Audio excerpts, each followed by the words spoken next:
Hi everybody, my name's Martin, and today I would like to bring you Neil Oliver he's a news reader of GB News, and he's interviewing Andrew Brigden.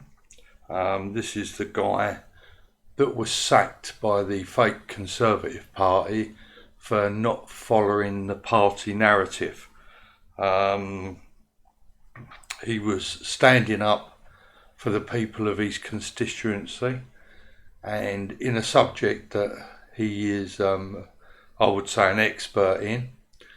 And anyway, the Conservative Party have sacked him because he didn't follow the narrative. And no matter what party you look at, most of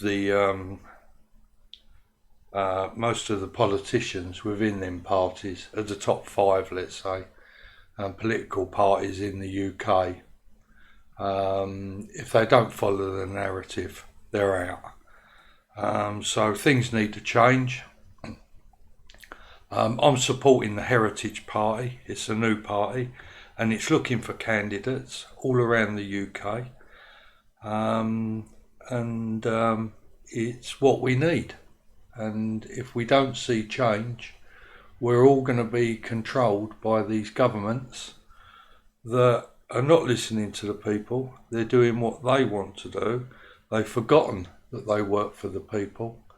And until we start voting for some different parties, things are only going to get worse, in my opinion. But anyway, have a listen to this. I like this Neil Oliver. He's a good interviewer, and listen to Andrew Brigden's story and make up your own minds.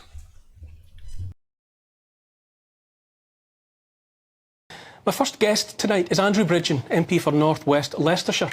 Mr Brigden has been kicked out of the Conservative Party for remarks he made in relation to the harms done by the products marketed as vaccines for COVID. He's one of a handful, barely a handful, of MPs who have questioned the official line that the products are safe and effective. He joins me now to talk about why he's taken this path. Thanks for coming in, Andrew. Going against the grain, running against the official narrative, it comes with a lot of grief.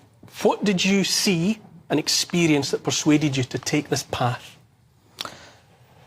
Given my qualifications in biological sciences, I think I'm probably one of the MPs who's qualified to research all this, and I wasn't comfortable about the whole pandemic response, the lockdowns, the Project Fear against my constituents, and I started speaking to scientists and doctors whom themselves had been cancelled, and became aware of what was really going on, that the vaccines are not safe or effective, and for most people were completely unnecessary.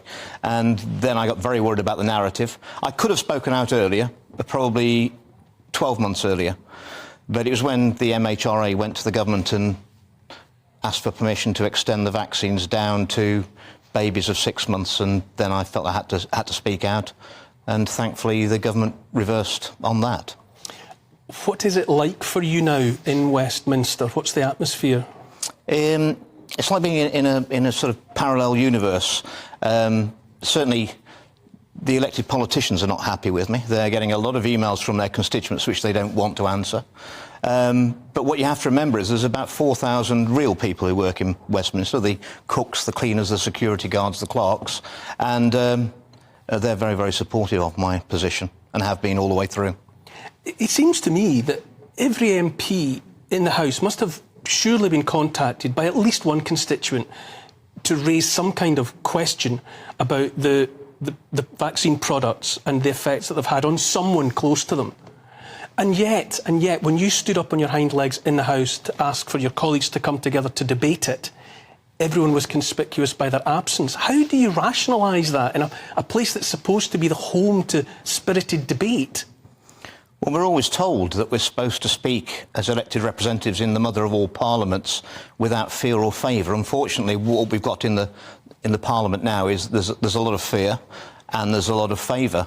A large number of colleagues have come to me privately over the last 4 months and given me the nod and the wink and said, yes, you're definitely onto something, don't stop. But that's a long way short of standing next to me in the chamber or actually voting for anything. What is motivating your colleagues then to remain out of it, to keep their heads down? I had a meeting with a very senior colleague in the party 4 months ago, and at the end of that, we talked about everything for an hour or so, and he was fully in the picture. At the end of it, he said, Andrew, there's no political appetite for your views on the vaccines at the moment. There may well be in 20 years' time, and you may well be proved correct. And the final warning as I left the room was, you need to bear in mind that you're taking on the most powerful vested interest in the world with all the risks that that entails. Were you supposed to read between those lines that, like he was, you should be afraid of consequences of going up against or in the face of those vested interests? I think that was the message, and I think he was being very honest about it. But ultimately, I was elected to look after the interests of my constituents and the wider British public. The emblem of Parliament is a portcullis, which is the last defence of the castle when the drawbridge has been breached, and we're supposed to defend our constituents and the country's best interests. And I couldn't reconcile keeping quiet with those promises I made to my electorate when I took office. And also, you know, I've got a 4-year-old, and I looked at him and no, he wasn't going to be a guinea pig for experimental vaccines, which were of no benefit to him whatsoever, and he'd already had COVID.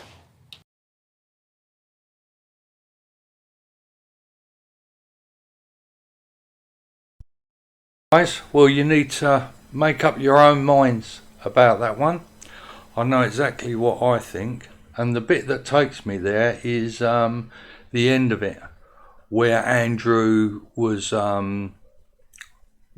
warned by one of his superiors to be, you know, about the vested interests. Now, this is a big thing for me because I've always believed that PLCs, companies, should not be allowed to give money to political parties, because companies don't give money away out of the goodness of their hearts. Yeah, they want something for it. Yeah, and this has got totally out of control. So, you know, something needs to be done about it, and there's only one way to do anything about it.